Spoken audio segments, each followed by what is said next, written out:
Hi viewers, welcome to our channel. ప్రస్తుతం మనతో పాటు భరద్వాజ్ గారు సీనియర్ జర్నలిస్ట్ ఉన్నారు. వారితో ఒకసారి మాట్లాడదాం. సార్ నమస్కారం సార్. నమస్తే అండి. Sir, Telugu Bigg Boss show ఎన్నో సీజన్లుగా సక్సెస్ఫుల్ గా కంటిన్యూ అవుతూ వస్తుంది. అయితే ఇది స్టార్టింగ్ నుంచి కూడా దీనిపైన ఒక రకమైన విమర్శలు అయితే ఒక వైపు నుంచి కూడా వినిపిస్తూ వస్తున్నాయి కదా. అయితే ఇప్పుడు సిపిఎన్ నారాయణ గారు దీనిపైన అంటే స్టార్టింగ్ నుంచి కూడా ఈ బిగ్ బాస్ ని బ్యాన్ చేయాలంటే ఆయన ఫైట్ చేస్తూ వస్తున్నారు. ఇది ఒక అశ్లీల షో అని కూడా కామెంట్ చేశారు.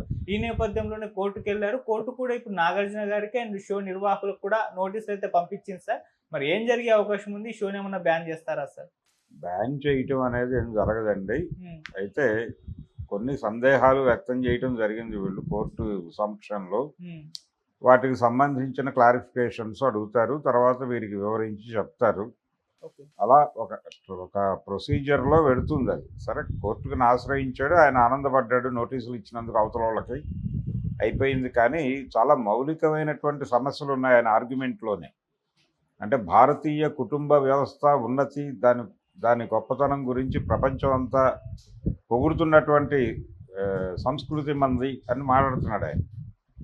ఈ మాట్లాడుతున్న క్రమంలో ఆయన నెమ్మదిగా ఎటువైపు జారుతున్నాడు అనేది చూడాలి. కుటుంబ వ్యవస్థ అనేది సర్వోన్నతము, అది ఉత్కృష్టము అని మాట్లాడే క్రమంలో ఆయన ఇంకొక దారుణమైన స్టేట్మెంట్ ఏమిచ్చాడంటే, నారాయణ గారు, భార్యాభర్తలు కానివారు ఒకే మంచం మీద కూర్చోవడం అనేది ఎలా సబబు అంటున్నాడు.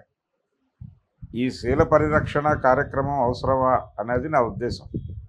అంటే భార్యాభర్త అయినప్పటికీ వాళ్ళిద్దరూ వేరువేరు యూనిట్లు, మనుషులుగా వారు వేరే, వారు కలిసి ఉండాలి అని అనుకున్నారు, ఉంటారు.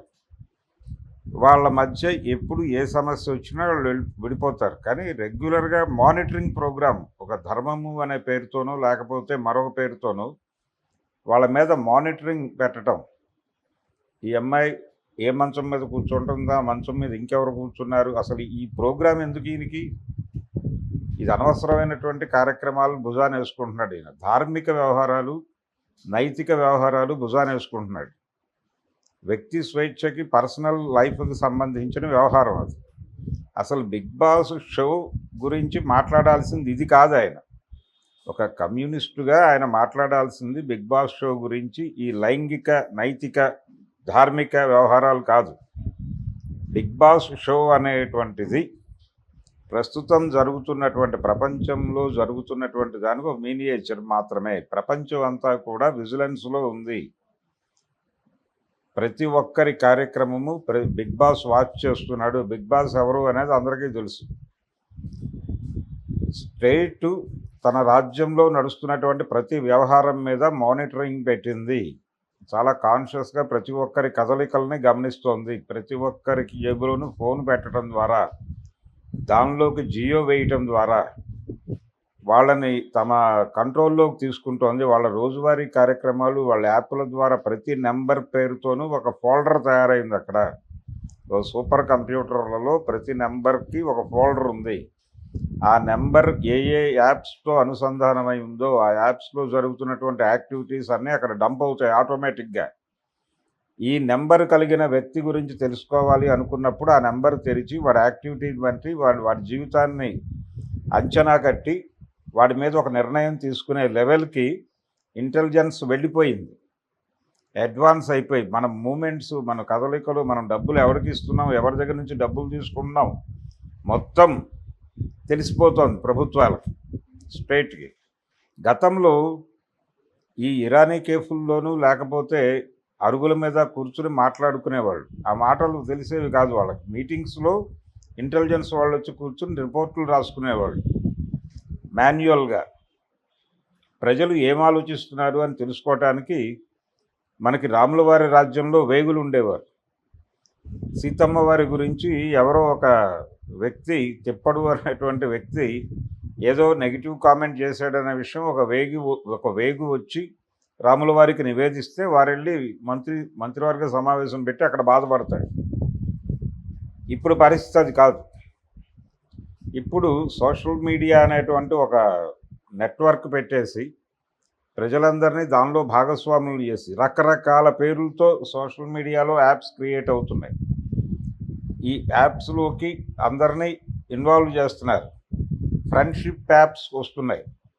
అంటే వాళ్ళలో ఏదో వాక్యూమ్ ఉంటుంది. వాడి రిలేషన్‌షిప్‌లో కొన్ని ఇబ్బందులు ఉంటాయి. ఆ ఇబ్బందులతో ఇంకేదో కోరుకుని ఒక యాప్ కోసం వెయిట్ చేస్తూ ఉంటాడు. వాడికి ఒక యాప్ ఉంటుంది.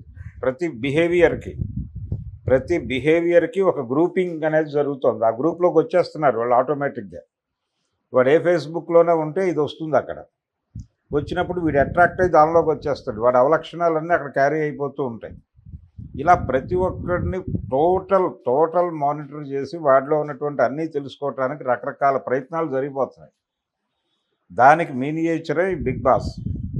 బిగ్ బాస్ షోలో వాళ్ళు గదిలో ఉన్నారా, ఇంట్లో ఉన్నారా అవన్నీ చూపిస్తున్నాడుగా మీకు ఆల్రెడీ. ఆయన చూస్తున్నాడుగా, బిగ్ బాస్ వాచింగ్ అని చెప్తున్నారుగా. ఆ వాచింగు, ప్రతి ఒక్కరి కదలికలు, వాళ్ళ ప్రవర్తనలు, వాళ్ళు ఎవరితో ఎలా వ్యవహరిస్తున్నారు ఇవన్నీ తెలుసుకుని కదా దాన్ని బట్టి వాళ్ళని ఎలిమినేట్ చేయుట ఈ ప్రోగ్రామ్. దీనిలో ప్రధానంగా పక్కింట్లో ఏం జరుగుతోందో తెలుసుకోవాలనేటువంటి ఒక క్యూరియాసిటీ ఎలిమెంట్ ఉంటుంది ప్రతి మనిషికి. దాన్ని హైలైట్ చేస్తూ అదే వాళ్ళకి యూనిట్ సెల్లింగ్ పాయింట్. దాన్ని ఆధారం చేసుకుని డిజైన్ చేసిన షో అది. అది క్యూరియస్గా చూసేవాళ్ళు చూస్తున్నారు. రెండోది, ఈ లైంగిక పరమైనటువంటి నైతిక పరమైనటువంటి మానిటర్ చేయటం అనేది కమ్యూనిస్ట్ పార్టీ ప్రోగ్రాం కాదు. కమ్యూనిస్ట్ పార్టీ వ్యక్తుల ప్రైవసీని దెబ్బకొడుతూ ఈ మానిటరింగ్ చేస్తూ వీళ్ళ జీవితాల్లో లేనిపోని సంక్షోభం క్రియేట్ చేస్తున్నటువంటి ప్రభుత్వ విధానాల మీద, వాళ్ళ విజిలెన్స్ వ్యవహారాల మీద ఫైట్ చేయగలిగితే బాగుంటుంది. అంటే ఇంటర్నెట్ పేరుతో రకరకాల కంటెంట్లని, అంటే మనుషుల్ని కంపార్ట్మెంట్లుగా చీల్చేసి ఏ ఏజ్ గ్రూప్ వాళ్ళకి ఏ కంటెంట్ కావాలి, వాడి అవసరాలు ఏమిటి, వాడి వ్యసనాలు ఏమిటి, వాడు ఎక్కడ ఏ ఏరియాలో సంచరిస్తున్నాడో తెలుసుకుని వాడి మీద మానిటరింగ్ పెట్టడం ద్వారా వీడు వ్యవస్థగా ఏమన్నా ప్రమాదకరమా అనేది ఒకటి. రెండోది, వాడి అవసరాలకి కావలసినటువంటి సరుకుని పంపిణీ చేయటం అనేది, మార్కెటింగ్ అవసరం కూడా లింక్ అయి ఉంది దీంతో. ఏది ఇందాక నేను చెప్పినటువంటి నెంబర్లతో వాళ్ళు ఫోల్డర్లు క్రియేట్ చేసి అందులో డంప్ చేస్తున్న సమాచారం ఆధారంగా ప్రతి మనిషిని అంచనా కడతారు. ఆ అంచనా కట్టి వాడి నీడ్స్ ఏమిటో తెలుసుకుని అక్కడికి అవి పంప్ చేస్తారు. పంపు చేయటం ద్వారా వాడు అక్కడే బతికేస్తూ ఉంటాడు. అక్కడ వాడికి ఏదో సంక్షోభం వస్తుంది. పక్క కంపార్ట్మెంట్ వాడితో నా కంపార్ట్మెంట్లో ఇది జరుగుతోందని చెప్పుకోలేడు. వాడు అదే కంపార్ట్మెంట్లో ఏడుస్తూ చచ్చిపోతాడు అక్కడే ఆత్మహత్య చేసుకుని. ఇది జరుగుతోంది. ఒక ఇంట్లో నలుగురు ఉంటే, ఒక తండ్రి, ఒక తల్లి, ఒక కొడుకు, కూతురు ఉంటే వీళ్ళు నలుగురు ఒక యూనిట్గా లేరు. ఎవరి కంపార్ట్మెంట్లో వారు ఉన్నారు.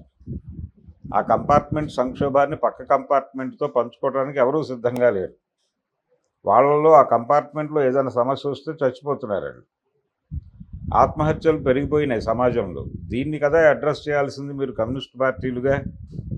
మారినటువంటి ప్రపంచం, ఇంటర్నెట్ యుగంలో మానవ సంబంధాల్లో వచ్చిన మార్పులు, దీన్ని బద్దలు కొట్టి వాళ్ళని యునైట్ చేసి ఒక ఇష్యూ మీద ఫోకస్డ్గా వాళ్ళు ఫైట్ చేసేలాగా వాళ్ళని యునైట్ చేయటం అనేది నీ ప్రోగ్రామ్ అవ్వాలి.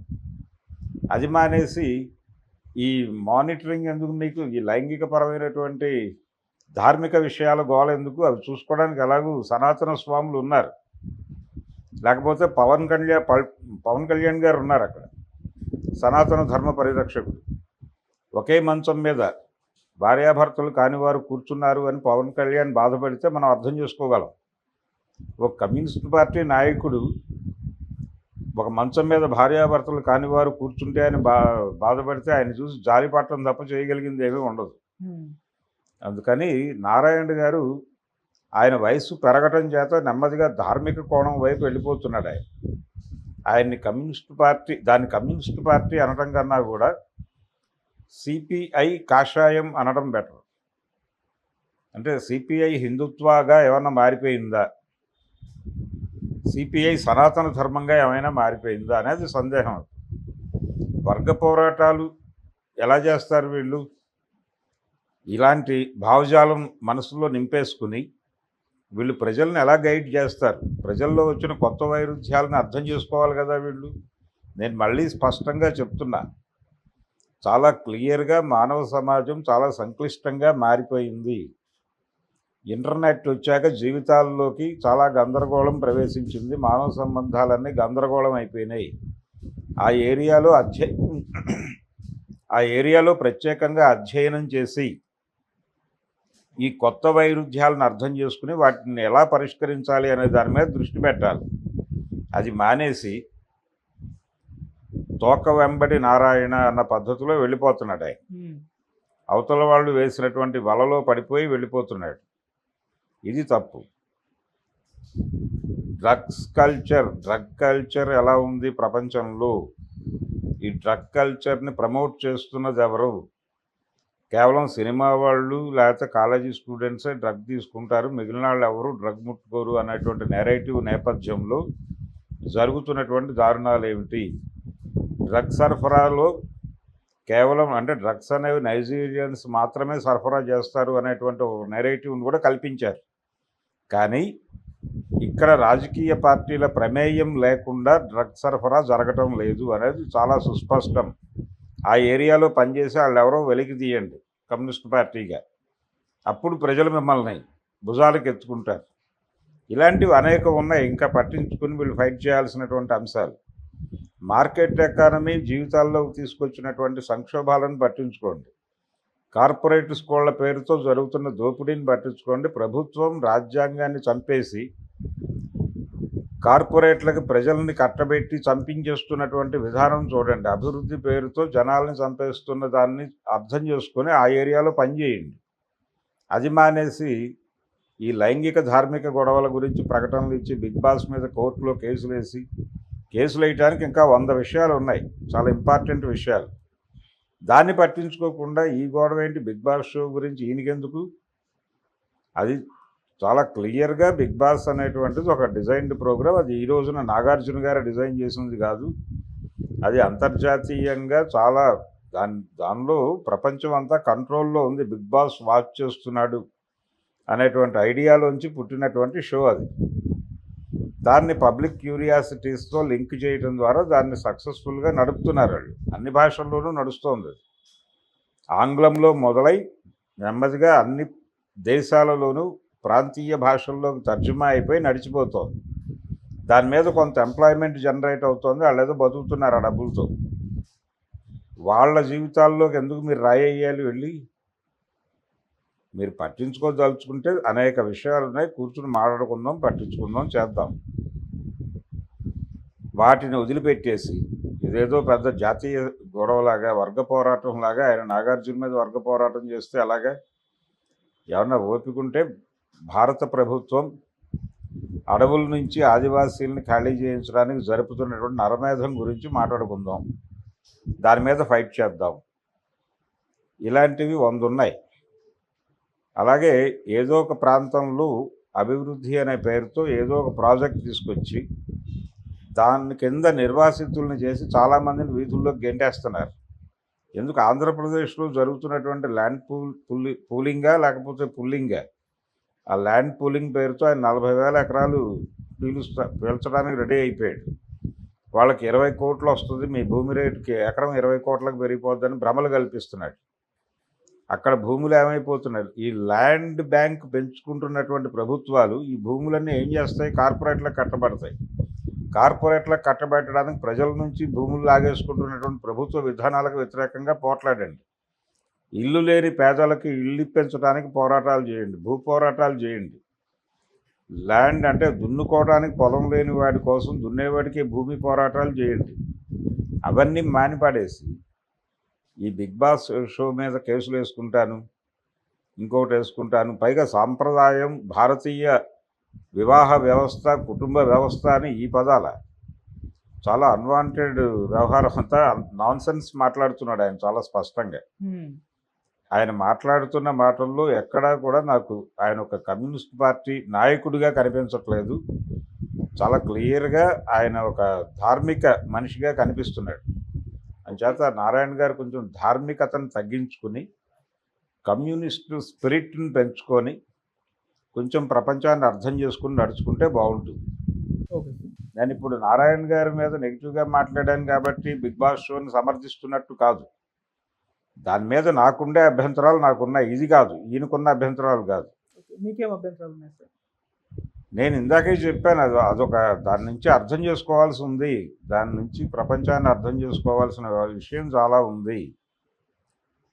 మన జీవితాలన్నీ మానిటరింగ్లో ఉన్నాయి. మనని ప్రతిరోజు బిగ్ బాస్ వాచ్ చేస్తున్నాడు. ఆ బిగ్ బాస్ ఎవడో ముందు చెప్పండి ప్రపంచానికి. ఆ బిగ్ బాస్ ఎవడు అమెరికా వాడు అయి ఉండొచ్చు, మరొకడై ఉండొచ్చు. మార్కెట్ వాచ్ చేస్తుంది. మార్కెట్ శక్తులు మన జీవితాల్లో జొరబడి చూస్తున్నాయి.